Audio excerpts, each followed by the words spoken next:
And we're live. Hello, everyone. This is the Kiltz Health live streaming 3 p.m. on Tuesdays and Thursdays. I am Dr. Nelson. I'm coming from Florida. Please put in the chat where you're watching us from. And let me go live on Instagram here. And here we go. Instagram is now being shown on vertical screen instead of horizontal. I I, know, I saw that. Yeah. I'm still trying to figure out if I like that. Mhm. It's And definitely different. I see Jay is here, Rick is here. Hello. Mhm. Um, Larry Ryan, where pigs fly farm. Hello, Bacon Runner, Roxanne. Yeah.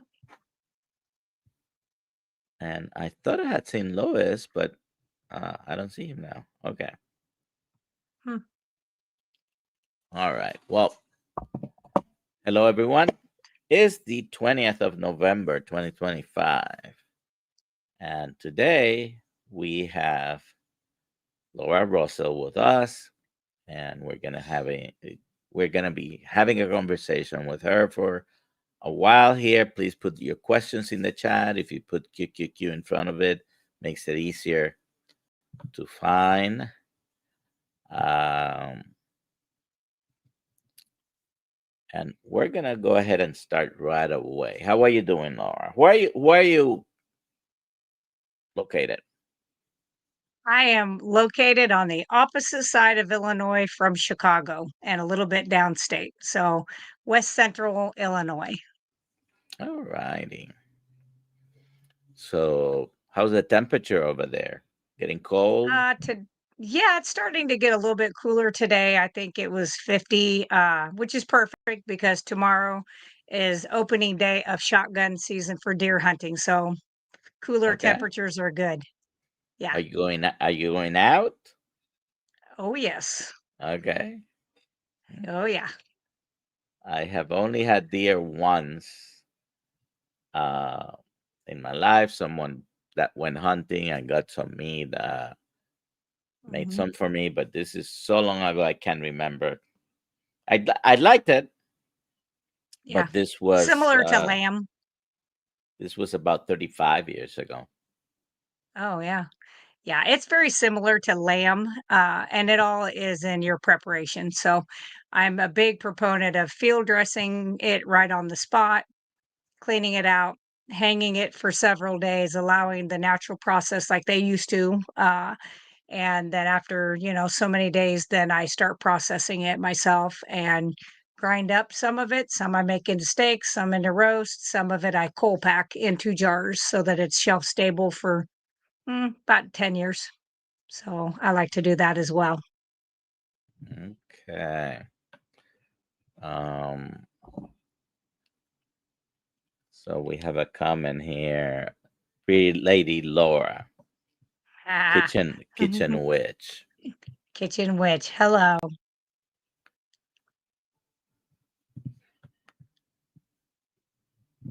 Hello, everyone. All right. So I know many people here probably already have an idea who you are.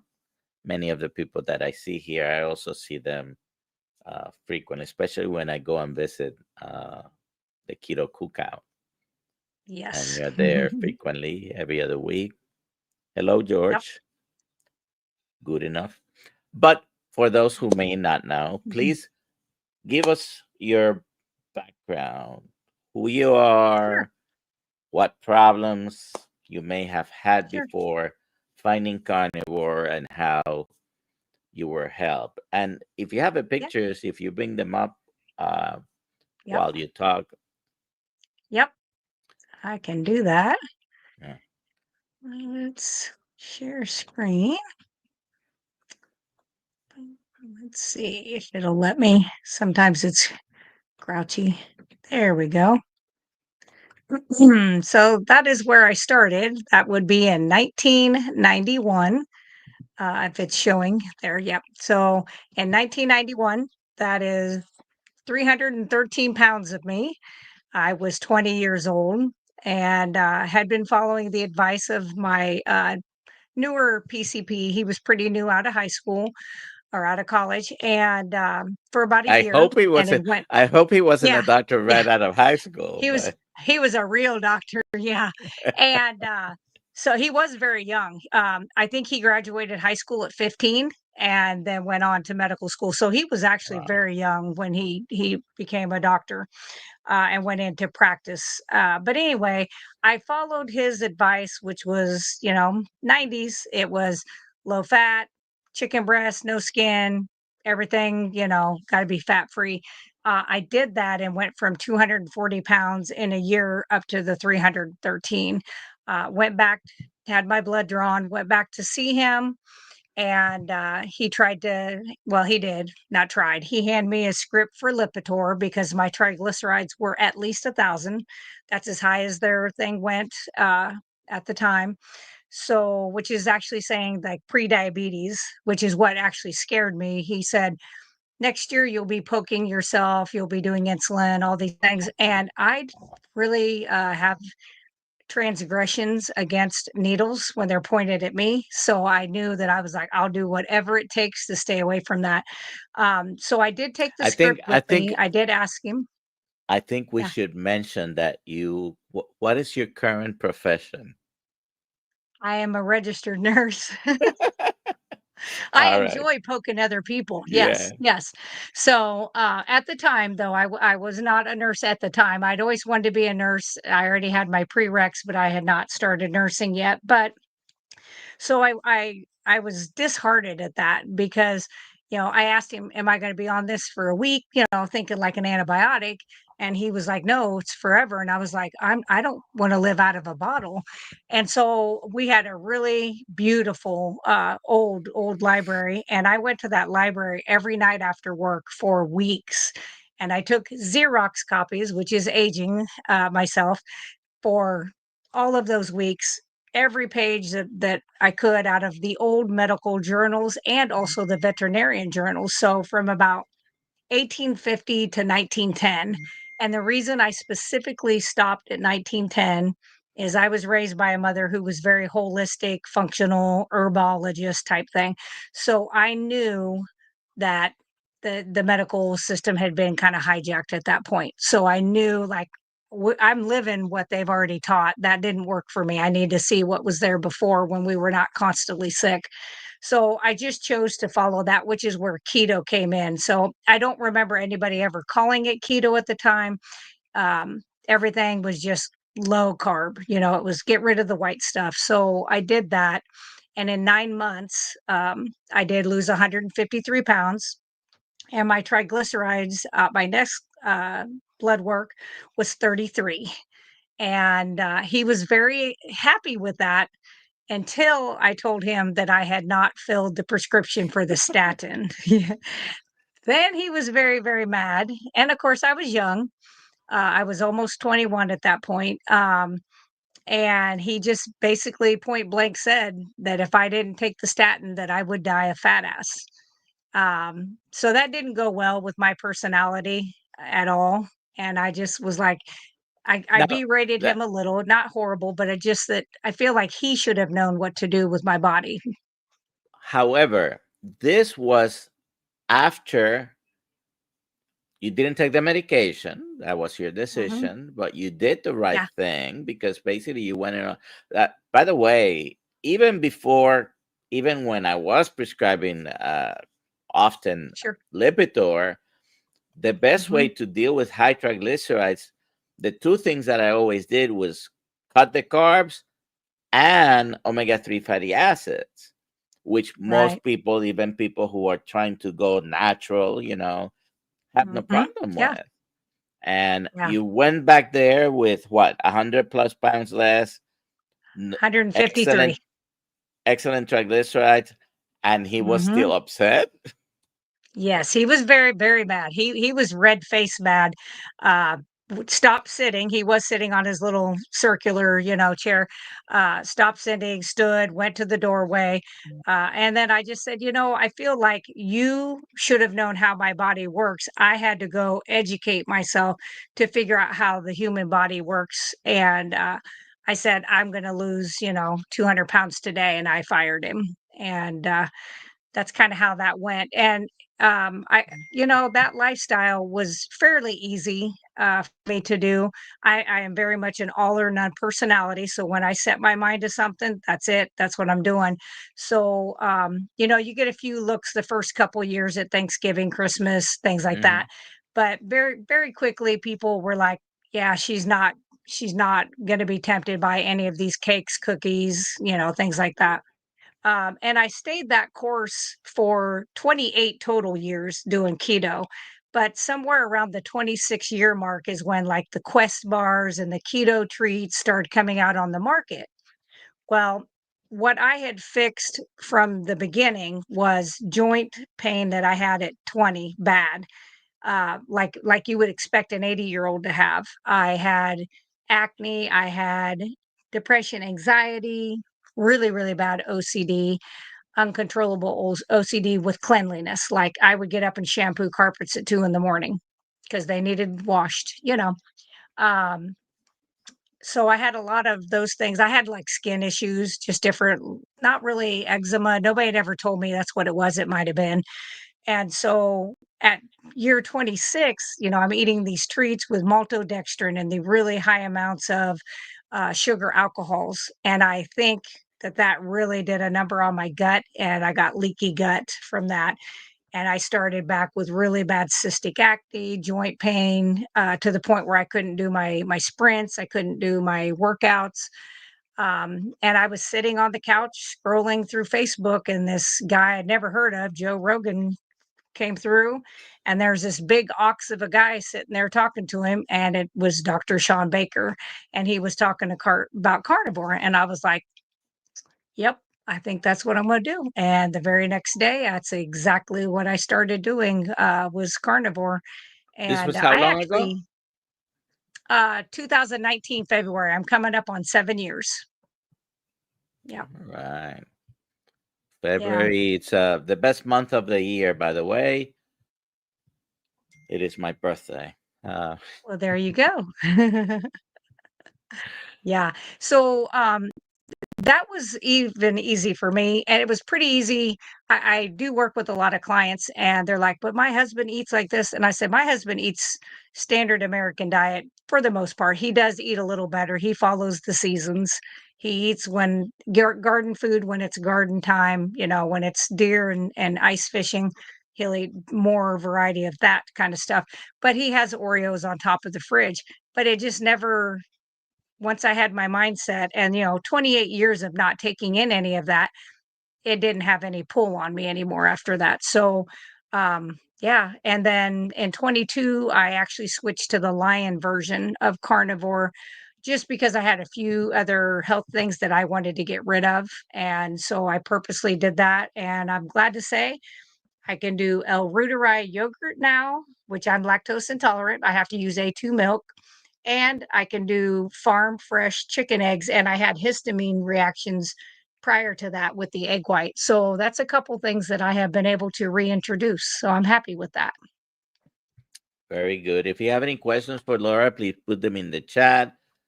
QQQ, so I can locate them. I haven't seen any questions.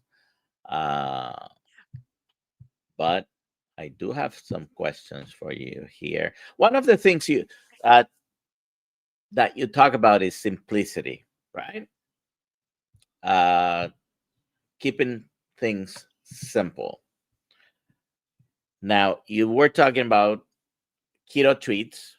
Of Yeah. course, there's a bunch of stuff in the store. Should we be eating any of that stuff? Zero, not one thing. If it has a label, if it has ingredients more than one or two, yeah, I think that is it's garbage. Mm. Yesterday, I bought at Sam's Club. Was it yesterday or the day before? I think yesterday. Uh, a rib roast smoked, and and the only thing that really has heavy is black pepper, so a seasoning. Okay. Mhm. Uh, and I thought when I went to read the ingredient list, I thought, oh, this is gonna have sugar and a bunch of stuff. No, just beef, salt. It was smoked, but no sugar. Many people do put sugar when they're smoking stuff, Mhm. and it's just heavily. So it's sort of a blackened rib roast, but it's smoked, it's cooked. I bought it. I said, okay, for Thanksgiving next Yeah, week, I'm invited to a couple of places. I'll take some. Uh, sure. That's all a good right. idea. So we have a question from for Pig's Fly Farm. How long did it take you to get over the histamine issues? I've been online since May 1st of this year. So for myself, because while I was doing this for myself, I was working with about 15 people on my website who also had histamine issues. So it was kind of nice because we could bounce ideas off each other. But it took probably 6 months for me to get that. And one of the easiest things that I found that really helped, uh, it'll cost you $2.79 to buy a box of Knox gelatin unflavored, the old orange and white box, and it has 4 packets in it. And I literally made up like Jello bites, like little jiggler bites of those, and would eat that every day to help kind of coat the lining of the stomach, help inhibit or help you produce lining. And that when I started doing that, that is actually when I saw the biggest turnaround, the fastest, was adding in just those plain gelatin bites. And it was simple. It was 4 packets to 2 cups of boiling water, a cup of cold. And then I usually did a salty packet, some flavoring packet, put it in a old brownie pan that's never been used for a brownie, but that's what the pan is, and put it in overnight, cut it in fudge size, little squares, and I would eat a couple of those every single day, and I have actually it worked for me, worked for several of our people. I actually worked with a gentleman who was fairly young, who had burnt a hole in his esophagus from a, potassium tablet when he was in the hospital, got stuck, and actually ate a hole through his esophagus. And they were trying to keep an eye on it to see if it would heal. Hadn't healed up in like 4 months. So they were actually talking about going in and putting in like a mesh to cover that area. And so he started doing that. And he took some other things like L-glutamine, some different supplements that he added with that.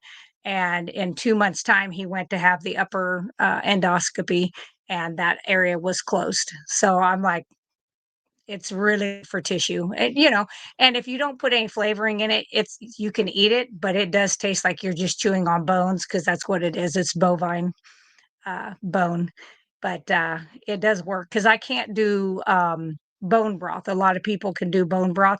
It produces a lot of histamines for me, and so far I haven't been able to do that. I haven't tried it in several, probably 2 years, because it really gave me a bad reaction. So I was like, yeah, I think I'll kind of hold off on that. So I try to do one thing at a time, give it a couple months, make sure that everything's good before I reintroduce anything to see if I can do it. So that's what's worked for me. All righty. Uh, do you measure? Do you measure how much fat you're having or how much protein you're having? Yeah. I don't weigh anything out because 28 years of using a scale every day, I finally was like, I'm done with that. But basically, I know pretty much by looking at something how many, grams it is. So what I did is I was 50-50 fat to protein ratio for probably the first 3.5 years of carnivore. and I went through menopause. The hormones went to the tank, and I thought, well, I know what cholesterol does. Like, I need more cholesterol. I need to get some more cholesterol on board. I knew my liver produced the majority of it, but I thought I need to bump that up. And so I bumped that up to 80%. So I eat 80% fat and 20% protein. And so basically, if I eat, there's lots of days that I choose to do a 1 or 2 day fast. But if I'm eating, it is going to be anywhere from half a pound to a whole pound of ribeye fat cut up and crispy fried with red mint salt. And then usually 4 to 6 ounces of beef, deer, lamb, one of the ruminant animals, and sometimes an egg yolk on that. And that's usually plenty. That's enough for me for a day at least. Do you buy the beef fat somewhere? I know you use Yeah. I don't know if it's almost exclusively, but it's ribeye fat trimmings, right? Because Yes. I've heard you Yes. mention that. But do you buy beef fat? I do. I buy Oh, the ribeye at the place where I get mine. I've been since they opened up. I basically went in, and I went in during deer season because I've always gotten ribeye fat before to mix in with my deer meat when I make hamburger. And mhm. so they were used to that. But then I kind of pushed the envelope and I kept going every month and getting more ribeye fat. And it was like middle of July. And finally, the guy behind the meat counter is like, "What are you doing with the beef fat?" And I was like, I said, "Well, I'm eating it." And I said, "Then I render the fat from that and I make my own soaps, lotions, all these body products." And he goes, "Okay. Well," he goes, "every time we have a ribeye sale, I will cut off all the ribeye fat." So I don't really get fat trimmings like the regular beef trimmings most of the time. It's almost always exclusively with them ribeye fat. So, and I think he sells it for 99 cents a pound. So I don't tell where that's at a lot anymore because I about ran myself out. Oaktown Girl asks, Laura, will you please do a video topic on healing gut? My friends had a lifetime of antibiotics, and her daughter's gut is Oh, destroyed from being vegan. yes, it is. Yeah, she's probably very much leaky gut, probably SIBO too, if she's been on antibiotics that much. So, yes, I will. I will add that to my list of ones to do. Sure.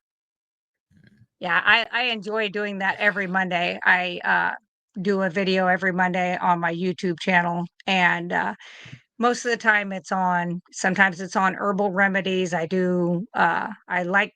I'm unlike Chafee. I do think plants are trying to kill you in certain ways, but I do utilize them for tinctures, um, oils like oregano oil for antibiotics, stuff like that. And I have had excellent success with myself and other people for better part of 30 years doing that. So that's what I use plants for now. Okay.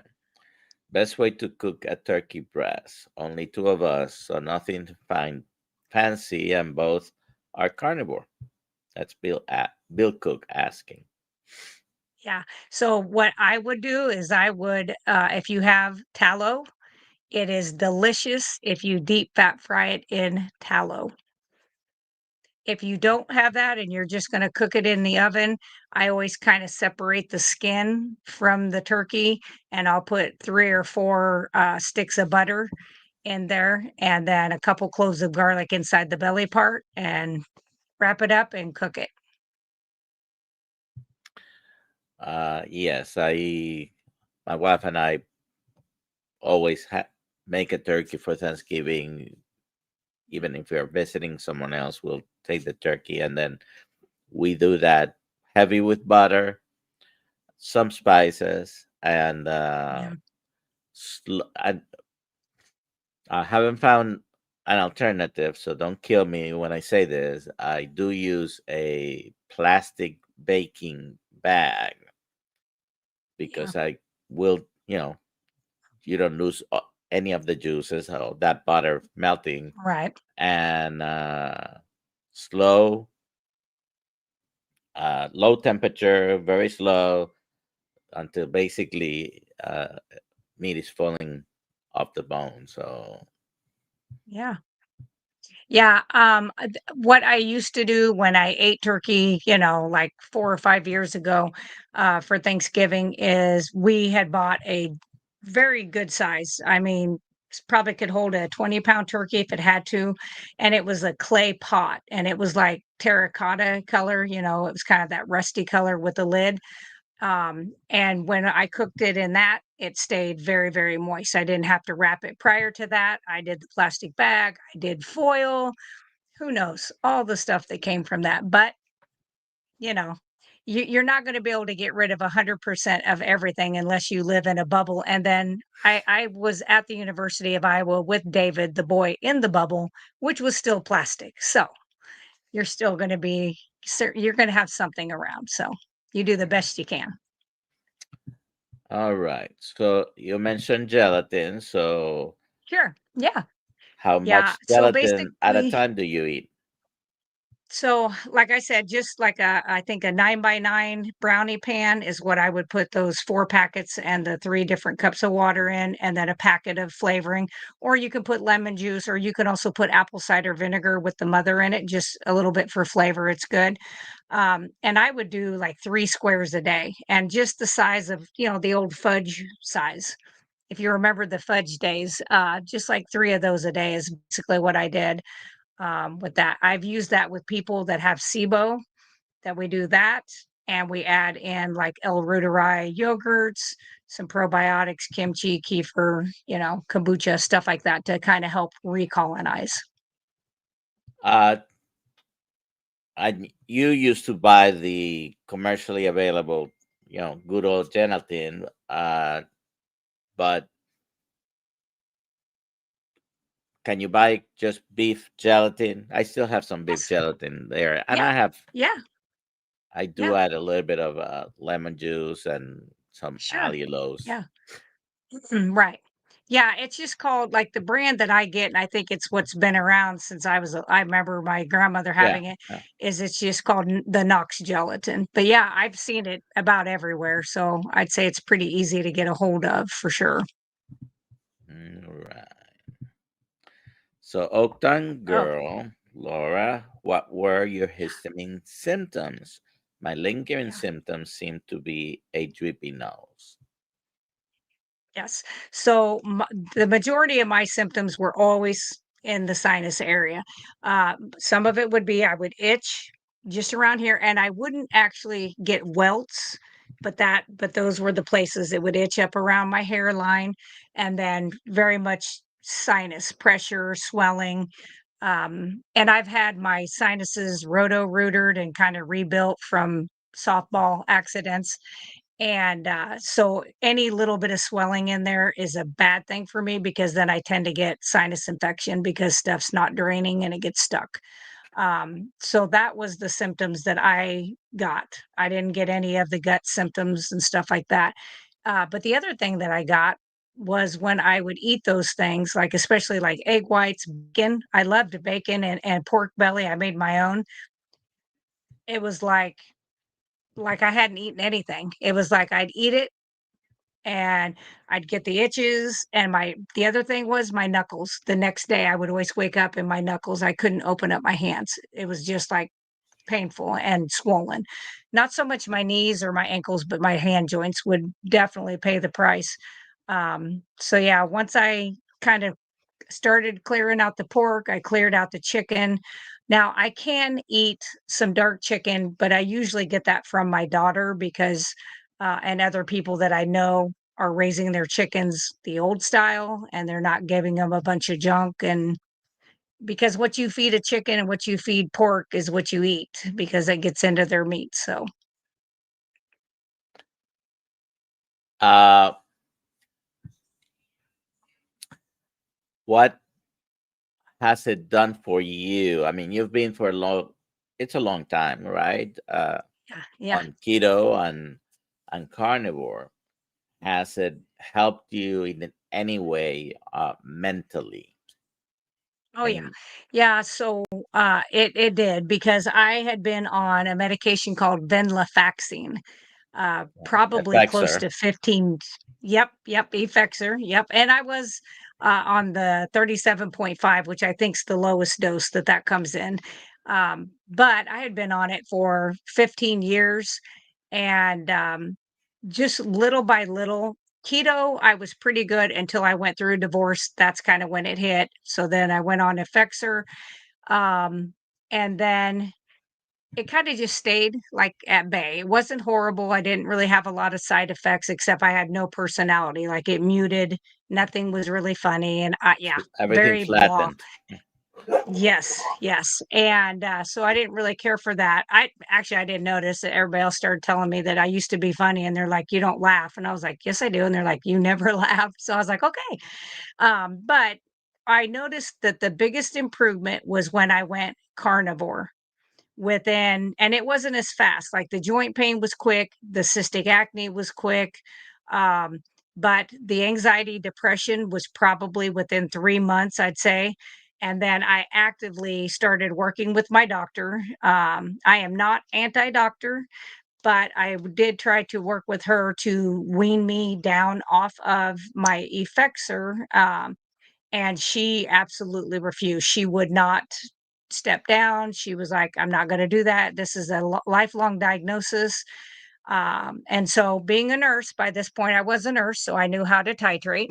And so I very carefully, over 6 months' time, titrated myself off of that medication. And of course, that's about the time I also bumped up the fat. And so I felt wonderful. I've never had any, rebound effects to that. I've never had any issues come up with that. And I finally, just last year, after 6 years, I finally got that taken off of my diagnoses, which is harder than an act of Congress to ever get a diagnosis removed. They love to keep them on there. But yeah, it's done great. My OCD, I no longer shampoo carpets at 2 in the morning. Um, and I can go to sleep very quickly. I don't sit there and overanalyze and overthink. I do still think I have some OCD, but it's more of like, this is where you got it from, and when you're done, put it back. That's where my OCD comes in. But as a nurse, I have found that like open heart, cardiac cath lab, a lot of those jobs, that's that's a good thing to have because you kind of need to know where those things are in an emergency. You can't be like, where's the epi? Where's the, adenosine? No, you need to know that it's always in the same spot. So that's the way I rationalize it anyway.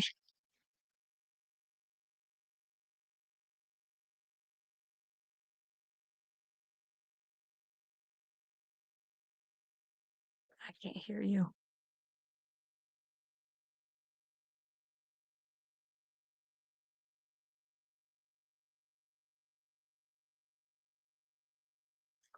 I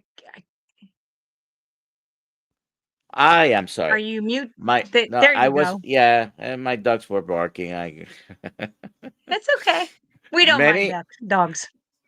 many people. One of the biggest criticisms with carnivore sometimes before they know, oh, especially now that beef has gone up a little bit, it's not affordable, right? And Mm. I cannot afford going carnivore because I'm spending too much money. What do you think about that? So one of the things I pride myself on, because I everybody says to say that I'm frugal, but I really am cheap. So I am not somebody that eats a ribeye every single day. I'm never going to do that. Even if I could afford to do that, I would never do that.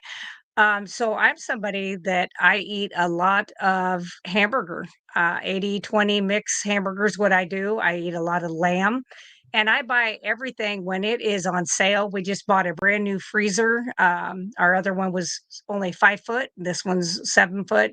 And we buy stuff in bulk and I break it down into smaller packages and put it away.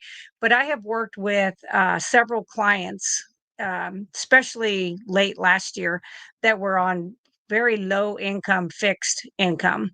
And we just looked for deals on Amazon, and it was like canned tuna, canned sardines, different things that we could do to get their protein up. You know, finding farm fresh eggs in their area. I had a couple people in North Carolina that we did that with, and just kind of put the feelers out there for people that lived in that area to kind of help do that. And the thing is when I was eating standard American diet, I had 3 meals every day and I had snacks in between. And I probably was eating again right before I went to bed. And if you add up that plus whatever you throw out, because I'm not going to eat lettuce unless it is coated in a bunch of unhealthy stuff. So by the end of the week, half of the stuff I had bought was in the bottom of the crisper and it was ready to go in the trash. So I figured the amount that I'm not throwing out, I save. And I do, especially at least once a month, a 3-day fast. A lot of times I'll do a 1 or 2 day fast during a week because of the health benefits of it. Um, and especially like helping with brain fog. I think it's a really fast way of kind of getting that cleared out. But if you're starting to feel like, or you're around people that are sick and you're like, I do not want this, I will fast on purpose because of how it affects the immune system. But I find that I actually spend less now than I did before, even with the prices going up. And like I said, if I'm going to have ribeye, I'm buying it on sale, and that's how I do that. So it can be done. You have to be willing to work a little bit to find the sales sometimes, but I do think it's worth it. And like you said, you guys have like Costco's and stuff like that. So, if you can get in and get deals with that, I think that's a good way to save some money. Well, today, for those who are, we have in Florida, we have Publix all over the state. Yeah. I don't know how many other states they have Publix, but Publix just went on a sale. Now, of course, this is not the sale from 4 years ago where we had a standing rib roast for $6.99. Unfortunately, now there is $10.99, but still, you know, Still uh, better. a lot is a very good price because Walmart. That's where I go hunting, Laura. Yeah. Uh, Yeah. Walmart has uh, choice rib rolls. Well, choice rib steaks. Couple Right. steaks on for 19 something a pound, right? And they Mhm. had rib roast, about a 4 pound roast for 13.99 a pound. So Yeah. 10.99 a pound right now in Publix. They have a limit of two, but you can go morning and afternoon and I was gonna and say, yes, you can.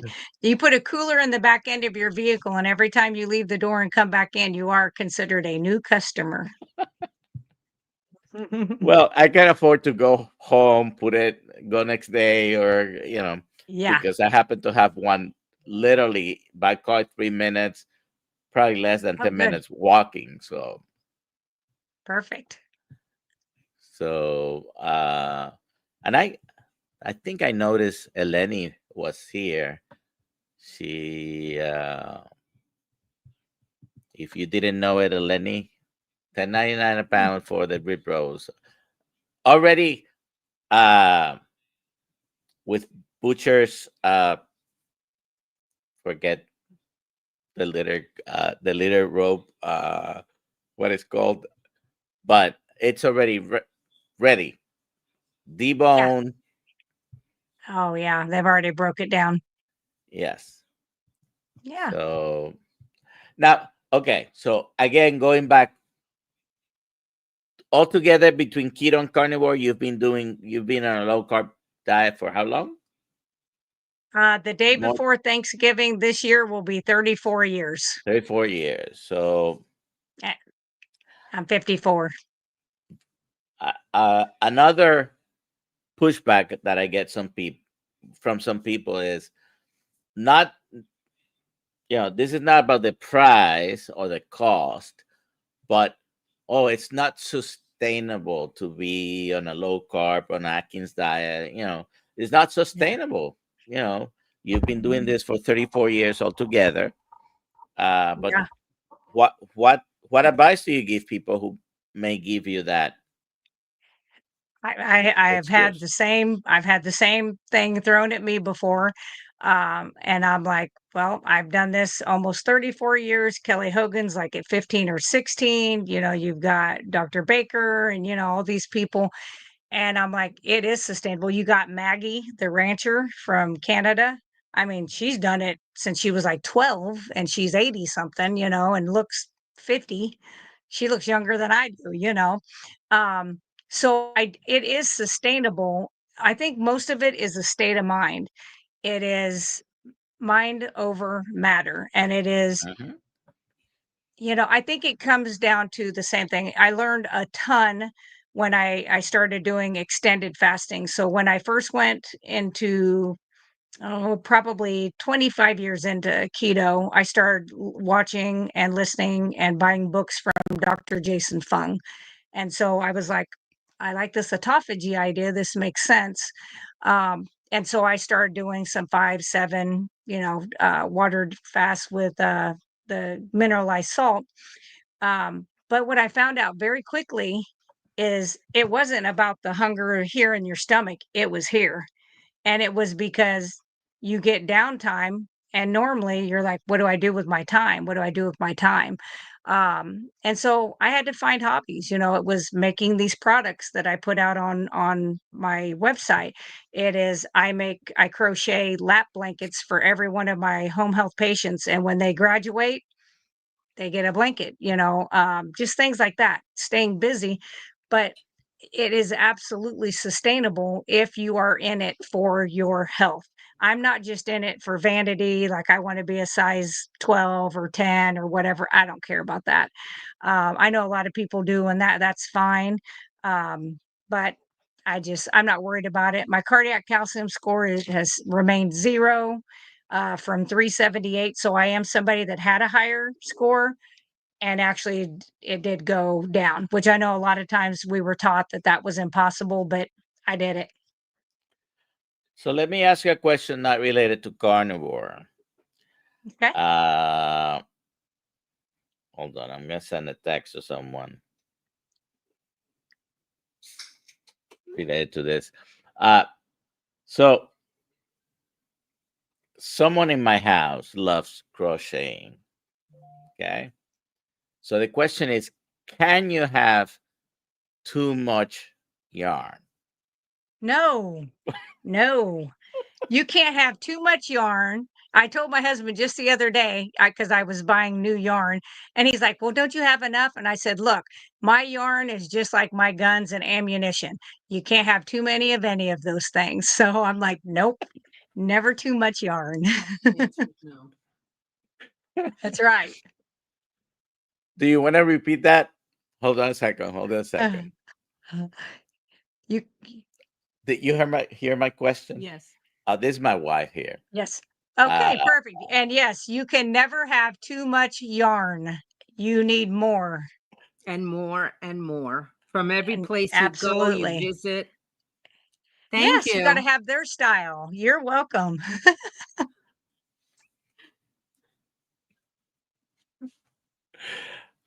I have bins in the garage full of yarn, and I'm not talking about one bin. I'm talking about 20 Yeah. of them. Yeah. And anyways, Yes. But just think, you know, I'm a prepper, which anybody here that knows me, like Oaktown, would mhm. know. I am very much a prepper of whatever could come, medicine wise, suture wise, food wise, pew pews and bullet wise, and also clothing, things that you could make. You know, because if the lights go out and it's the middle of winter and you live someplace where it's really cold, you will be happy that your wife can whittle you together a nice little something to cover up with your yarn. Ah, all right. Okay. There There seems to be some fans of yarn here. Anyways, Yes. you mentioned you're a prepper. Tell us a little bit about what you have, what you keep, Yeah, what because you mentioned sure. you preserve some of this meat. You know, Yes. how do you Yes. do that? What do you do? Yeah. So, and I have done this since I was a child. My grandmother came through Auschwitz and brought a lot of the stuff that they did in their country over. And she taught me how to cold pack meats when I was probably 6 or 7 years old, which means you take raw meat, whether it be fish, chicken, turkey, beef, deer, lamb, doesn't matter what kind of meat it is. Could be raccoon, I guess, but I don't do that. But you cut it up, you put it in jars, your canning jars, and I always put some ribeye fat or some kind of fat in there and some salt and just the good mineralized salt. And then you process that in a pressure canner for 75 minutes for pints and 90 minutes for quarts. And those things are then shelf stable. I can butter, I can scrambled eggs, you can pretty much anything. You can make like for people who are like keto. I used to can a vegetable soup that was a keto slash carnivore. It was had no beans or anything in it, and you can can that. You can can soups. You can do any of that stuff. So that's some of. I've got several metal shelves. Like I have one that's that. It's 10 different size containers of coconut oil. I have um, apple cider vinegar with the mother that I've made. I have 50 pounds of salt in one bag, 10-pound bags of Redmond salt in other bags, 1-pound bags, turmeric, cayenne pepper for blood thinning purposes, all those things. And then I have just survival stuff that you would need, things that you can light fires with, um, clothesline so that if you needed to dry clothes or hang up something to sleep under it, you could. I mean, I literally watched a prepper show the other day and they were like, you need these 34 things. And I was like, check, check, check. And then I was like, ooh, there's a couple they didn't have. So, I mean, I have like clocks that are the old style that look like they come out of a watch case and it opens up and you turn the dial to have it run. I Mhm. have those. I have solar generators. I have a little bit of everything. So you've been doing that for a while, right? So Long time. the older stuff, do you ever Mm, sort of use and yes. rotate? Okay. Yes. So that is part of my OCD is every month I go through that shelf and I bring forward the older stuff to the front because we use it as we are going. So because I'm always making more. So, he'll make beef and noodles, which is really deer and noodles most of the time. Uh, he'll just come in and grab a jar, something like that. Or sometimes he'll grab some of the hamburger that's been canned and he'll make himself like a sloppy Joe or just whatever with it, or spaghetti or something, or puts it in like chili. So yes, I move everything up like that. I did have several hundred quarts of tallow that was rendered and canned. It's sealed in the jars, and that's good indefinitely. I mean, I have some that are old and they don't, if you don't get a good seal, if you don't render out the meat, then you will be in trouble quickly. You'll know it's going to have like a mold fold form on it. But that was kind of one of the things that made me start my line of tallow products is because when I went clean eating, I started looking at all the ingredient labels on lotions, shampoos, deodorants, and I thought, well, holy hell, I'm not eating this stuff, but they're putting it in your products that you put on your body. And that's when I just started making the natural products with the tallow.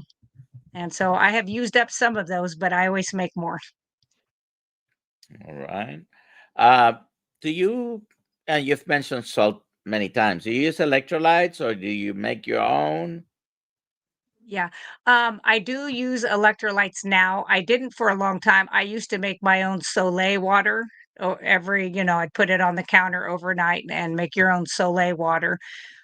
which you can just do with filtered water and a mineral salt is the main, that's the two things you have to have. So I used to do that. And then after Keto Palooza last year, I was kind of afraid to do any of the electrolyte powders because maltodextrin gets me. So there was another company there, and I did try theirs and I had immediate reaction. The maltodextrin reaction I get is the soft palate in my mouth swells and itches. Um, Even though at the time they had said that there wasn't any in there, which later they came out and said there was. So, which is fine. I mean, it just happens. But this other company had theirs and I tried theirs and I've never had any reaction. So I actually use salty brand I was going to tell electrolytes. you because I've spoken to the owner several times, and Yes.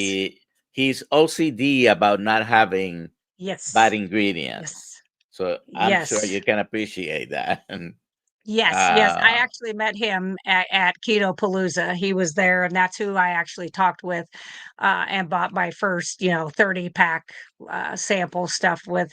And, even, and I don't know if it's because I'm so far into this lifestyle, but I do the Coco Loco because I never really was a big chocolate fan. I was candy fan, but not really chocolate. But um, it's just something warm that I do in the morning. And my husband likes to drink coffee. I really could care less about coffee. I don't need it. I'm hyper enough, and we don't need to see me on coffee. So I do Coco Loco with my iodine in there every day. And I've never had it like make me want to go look for something sweet, which in my past, if I started on something sweet, then that's what it would do.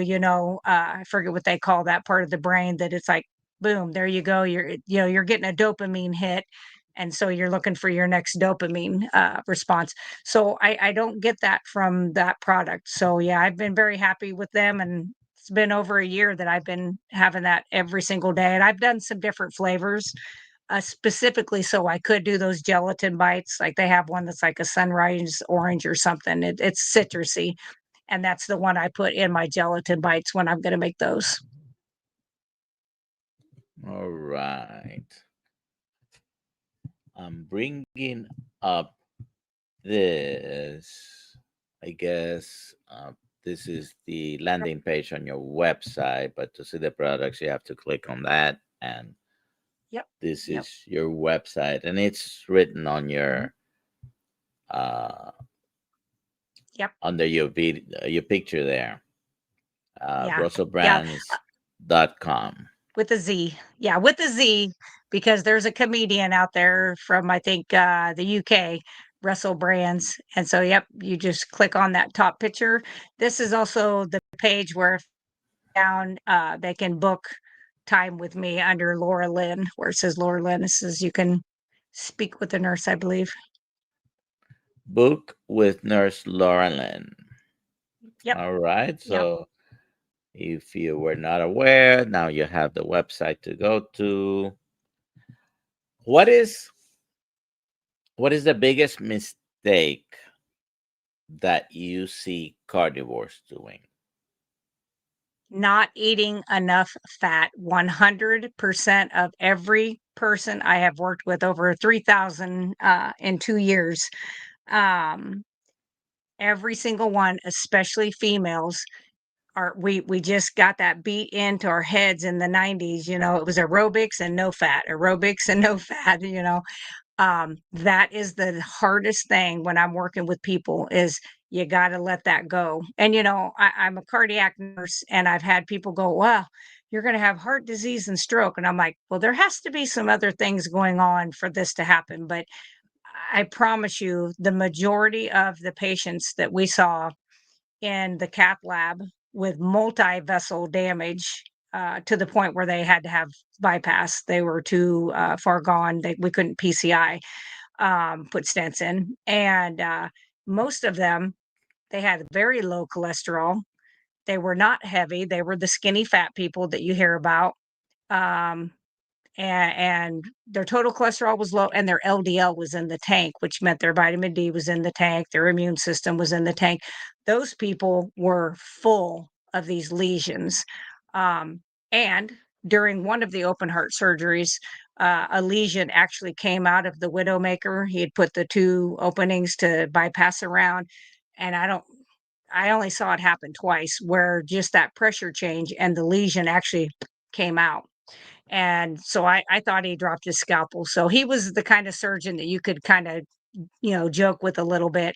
And I was like, James, did you drop your scalpel? And he was like, no, that was the plaque. And I was like, wait a minute. Wait a minute. We're telling people that plaque is all this cholesterol, but how does cholesterol sound like that? And then when we looked at it, it was very skinny, but it looked like a piece of chalk. And so we sent it down for pathology, and actually, phosphorus, manganese, boron, I mean, all the things, calcium that goes into your system were very high in that. There was some triglycerides because, your immune cells they're trying to go to an area of injury to cure, to fix it. But it was very small amount of actual cholesterol that was in it. It was a lot of red blood cells, forming a clot too. But that's when I was like, okay, how are these people having five-way bypasses? I mean, our youngest one was a 51-year-old vegan who had been vegetarian her whole life growing up, and then she went to medical school. She was a doctor who worked at our hospital and then became vegan in medical school and had stayed vegan. And she had a five-way bypass we had to do. And I mean, her bones were junk because all that bone material, the matrix, was all inside her blood vessels, and it was just, yeah, it was very eye opening. And that's kind of when I was like, okay, yes, there are some conditions and there are some metabolic diseases that I don't think you should eat the standard American diet and the high fat, content. I think that's a recipe for disaster. Um, but I do think that if you are keto carnivore, I think you need to bump up the fat. Your body and your brain will thank you. Have you read the book The Clot Thickens by Malcolm Kendrick? I have not. My mother does have that book though. Yes. All right. I read it. That explains perfectly what you actually saw and the feedback you got, because Yep. maybe those plaques are a lot more like clots that keep, you know, uh, Yeah. being produced, and the cholesterol, because the cholesterol plaques, if it was just the cholesterol is in all the blood, right? Right. But those cholesterol plaques usually happen, number one, in places of high turbulence, Yep. Or bifurcation. bifurcations, all Yep. right? And when you analyze the contents, which you firsthand did Yeah. this, Yeah. it's more like a clot and healing that is Yep. forming there. Okay. Yeah. So uh, he also has a book called The Cholesterol Con. Uh, Ah, and I listened to them. He's writes with humor as well. So good. highly recommend that. Uh, Yeah. Unfortunately, I have someone I know that I just found out he had a heart attack, and now he went vegan. Oh, Yeah, so we're he'll gonna have another one down the road. we're gonna have a Thanksgiving together, so we'll be talking. Good. So you can, yes, you can evangelize him. Yeah, it's gonna be difficult, but there's more backstory there. Yes. Uh, Carnivore Jerry is Yeah, asking, do you think people who have allergies to cats may be due to the food that we may be feeding the I do. felines? I do. And I'll tell you why I believe that is because I had the same asthma allergy doctor who was an immunologist and a virologist who I absolutely adored. And I had done oil-based allergy shots for several years, probably 20 plus years for cats, lots of things, because I'm allergic to basically put me outside and it's grass, trees, dust, pollen, everything. everything that's in the Midwest, especially. And cats was big, and I love cats. I have cats, but I used to have allergies around my cats when I was in my 20s, 30s. Well, then I got a cat who just passed away in August at 22 years of age, who was a carnivore cat. So as soon as he had stones in his kidneys when he was very young, he was less than a year, and the vet, took him out, told me to put apple cider vinegar with the mother, a couple drops in his water every day, and he never made another stone. But he also said he can't process the cat foods that we have out here. And that's when I started making the raw cat food. And that's what he had his whole life. The only cooked food he got was in the morning at the dining room table. My husband uh, is very bad behaved, and he feeds the animals at the table. So they will stand on their back feet, and he gives them bacon and eggs every day. um, but I do think that because I had no issues with having the three cats in my house over that time frame, and I've only been carnivore going on 7 years. So I do think it was more to do with what I was feeding the cat. All righty. So it's already the top of the hour, past 1 minute past. Time flies. By the way, you mentioned long-term carnivores, but you didn't mention someone who's here who you know, Rick. Rick is here, 42 years Oh yeah, he's carnivore. been forever. That's right. I forgot. Yeah, he's gonna have Maggie built or beat because he's gonna live to be like 115 at least. Yes. He just went to Hack Your Health, I heard. and we we had fun. We had food together. We ate together. Uh, Anyways, we're out of time. Thank you very much for being here. Uh, Let me take this comment out of here. Oh, actually, I'm easy to Uh, forget, he says. you are not. You and Milton, two of my favorite people. All right. So you can see there her website. You can visit it. Her channel is at Healthy Carnivore. Thank you for being with us today. And those who are in the community, Kills Mighty Tribe, at 5:30 we have a Zoom call, and we'll see you again tomorrow at 6 a.m. Okay. Do you have anything else to say? Something that Yeah. does not have to do with buying yarn, by the way. Buying yarn. Well, Christmas shopping. This is a good time for her to go Christmas shopping. She already started, by the way. Uh, Perfect. Anyways, do you have a final message? Um, Basically, a final message is something I do with all my home health patients is even if somebody's afraid to jump in to go keto or carnivore to start with, if they could just get rid of the highly processed foods and try to stick to the outside aisles of your grocery store, and get some books on some healthy things like on fasting. I recommend Lies Your Doctor Told You from Dr. Ken Berry. Different ones, Dr. Berg has some stuff out. People like that. I think educating yourself is wonderful. And just try to figure out your body is like a Porsche, and everything you put in it is the fuel for that. Do you want it to run clean or do you want it to run inefficiently? Because food is our fuel. So that would be my main What's thing. the longest fast you've done?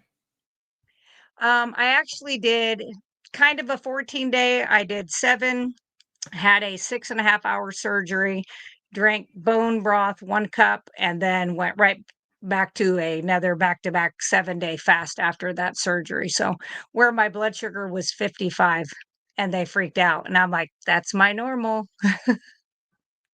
All right. Thank you very much for being here. Everybody, thank you for being here. You have a good great rest of the day, and we'll see you tomorrow. Bye bye. All right.